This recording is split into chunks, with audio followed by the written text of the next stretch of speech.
मंडळी, सध्या मराठी चित्रपट सृष्टीला सुगीचे दिवस आलेत असं सांगायला वावगं ठरणार नाही. गेल्या काही महिन्यात बॅक टू बॅक आलेल्या मराठी सिनेमाने बॉक्स ऑफिसवर चांगली कमाई केली आहे.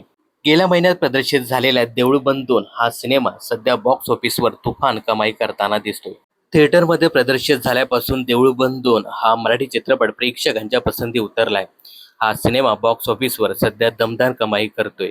8 कोटी बजेट असलेल्या चित्रपटाने आतापर्यंत अनेक विक्रम मोडले आहेत.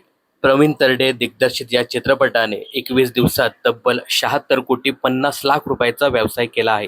ही दमदार कमाई करत देऊळ बंद हा चित्रपट आतापर्यंतच्या मराठी चित्रपटाच्या इतिहासामध्ये सगळ्यात जास्त कमाई करणाऱ्या चित्रपटांच्या यादीमध्ये 4थ्या स्थानी जाऊन पोचला आहे. या यादीमध्ये 3ऱ्या स्थानी आहे केदार शिंदे दिग्दर्शित बाई पण भारी देवा हा चित्रपट. या चित्रपटाने ऑल ओव्हर 92 कोटीचा व्यवसाय केलाय. तर 2ऱ्या स्थानी आहे नागराज मंजुळे दिग्दर्शित सैराट हा चित्रपट. या चित्रपटाने आतापर्यंत वर्ल्ड वाईड 110 कोटी कमावले आहेत.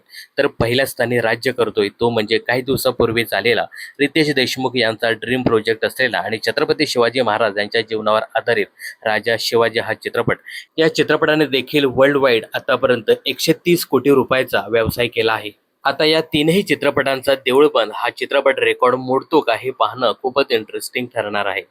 दरम्यान देऊळ बंद 2 हा चित्रपट सामाजिक आशय, रहस्य आणि थरार यांचा संगम असलेल्या कथानकामुळे तो प्रेक्षकांच्या पसंती उतरलाय.